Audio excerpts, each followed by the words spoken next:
Olá, nono ano, de volta aqui. Revisão de história, revisão para a prova da P4. Na realidade, não é revisão, é um guia para estudos, porque todos vocês sabem que as provas nesse momento de pandemia, elas estão sendo feitas em casa, dando ao aluno a possibilidade de consulta. Mas não é porque é consulta que a prova é mais fácil. A prova está sendo elaborada de maneira diferente, onde o aluno tem que colocar do conteúdo que ele estudou, ou até que ele leu, a maneira, a resposta com suas palavras, né? Então, nesse contexto aí, a nossa prova, eu com o livro aqui, né? A nossa prova é Dutra, Vargas, JK, Jânio e Jango. Conteúdo da prova que se fosse em sala de aula a gente ia fazer, nós íamos ter momentos aí perfeitos. Mas, vamos iniciar o seguinte, relembrar que quando Vargas sai da primeira vez, quem assume é Dutra. Dutra é um presidente da ala militar, da ala conservadora, é um presidente que levou o Brasil a um caos, porque ele tinha aquela frase, eu não vou dizer célebre, eu vou dizer aquela frase imatura e sem raciocinar, né? Ele dizia: o que é bom para os Estados Unidos é bom para o Brasil. Ora, o que é bom para o Brasil é bom para o Brasil. Estados Unidos é outra nação, outra pátria, e que se puder sugar da gente, suga, como estão fazendo agora, né? Mas Dutra, ele foi interessante e importante no sentido das estradas, né? Ele tentou, através de um plano econômico, melhorar o Brasil, mas não houve êxito. É tanto que na outra eleição, Vargas volta eleito pelo povo. Quer dizer, o cara que fica 15 anos no poder, sai como ditador, volta nos braços do povo. É o momento da Petrobras, é o momento que Vargas investe na questão dos empregos, nas indústrias. E aí, Vargas se suicida, como está no conteúdo de vocês, e com um tiro no peito, sai da vida para entrar para a história. Naquele momento que Vargas faz aquilo, estava pronto os militares para tomar o poder. Tinha um golpe preparado. Contemporâneo de vocês, o golpe contra a presidente Dilma Rousseff, que outros falam que não foi golpe, foi tudo democraticamente feito. Basta lembrar que no Brasil tudo foi de maneira democrática, mas nunca foi, né?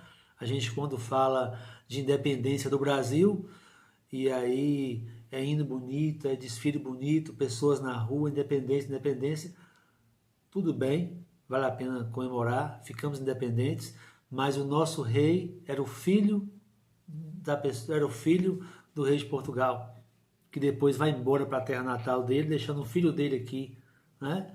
Então, foi a revolução que não se pode chamar revolução, né?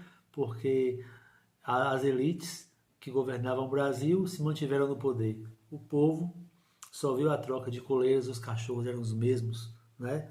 Mas, voltando ao assunto nosso, para não fugir aqui do contexto, quando Vargas reassume, ele estava em momento de crise. Ele tinha o pessoal da UDN, um partido da época, que fazia oposição a ele, um partido conservador, Deus, Pátria, Família. Daquelas pessoas que falam Deus, Pátria, Família, mas faz tudo errado debaixo do pano, né? Era assim a UDN.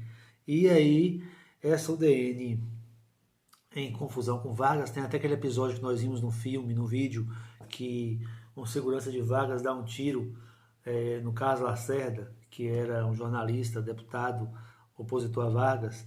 O país em confusão, Vargas suicida, né? E aí o Café Filho, que assume, né? Mas assim, o que acontece? Depois de Vargas, vai haver a eleição de JK.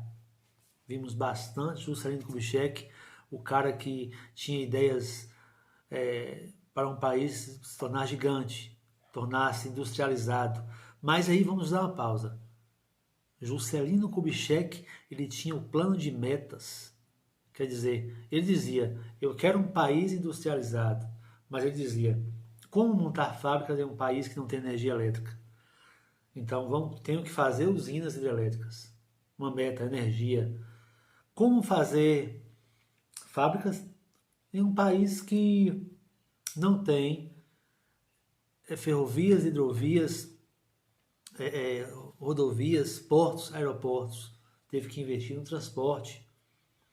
Como fazer fábricas em um país que não tem infraestrutura? Então, toda a lógica de fazer um país se tornar grande, para funcionar, precisava das bases, né? Então, ele, com esse plano de bases dele, ele tentou fazer um país mais moderno e conseguiu, né? Conseguiu. Basta entender que ele deixou o Brasil bem melhor do que ele encontrou, porém endividado. Ele transferiu a capital do Rio de Janeiro para a nova cidade de Brasília, uma cidade planejada por ele. Aquela velha questão que eu coloquei um dia de prova de vestibular, que todo mundo erra. Quem foi o urbanista responsável pela construção de Brasília? O urbanista responsável pela construção de Brasília foi Lúcio Costa, o arquiteto que foi Niemeyer.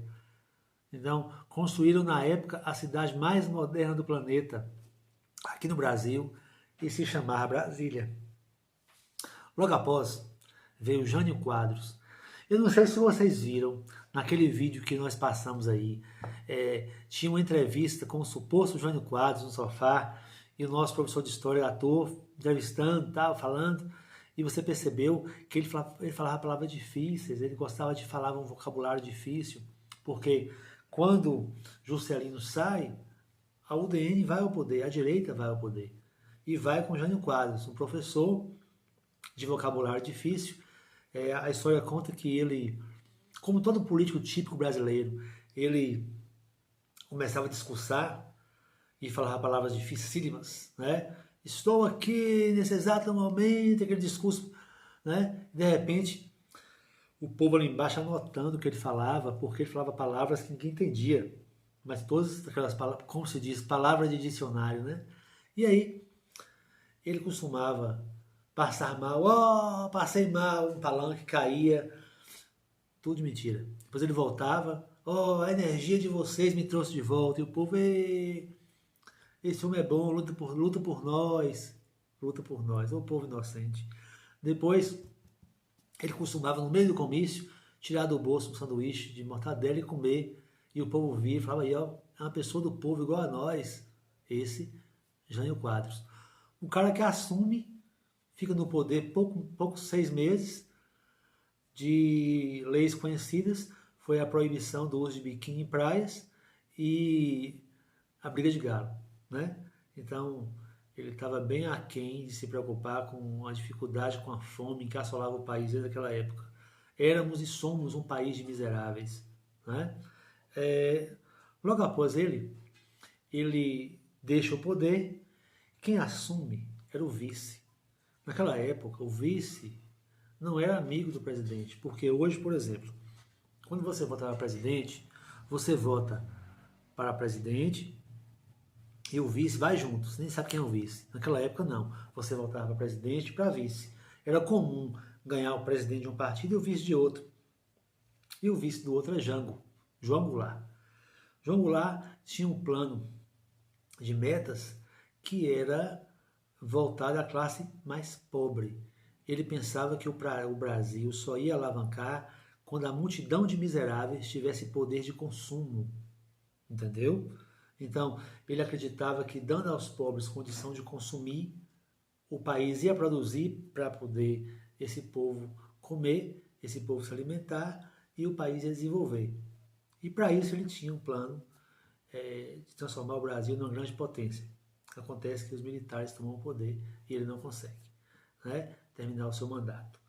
Galerinha, isso aqui foi um resumo bem rápido, mas eu quero dizer a vocês, quando tiver com a prova na mão, ou fazendo a prova online, não se preocupe em responder como está no livro. Observe no livro, leia, e a pergunta que vier, coloque o seu ponto de vista, o que você entendeu na prova. Tá ok? Um abraço no coração de vocês, saudade.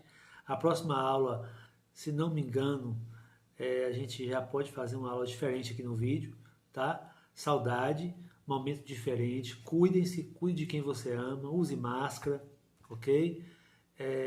Vamos torcer para que isso tudo passe logo e que a gente possa estar juntos, tá? Um abraço, fique com Deus.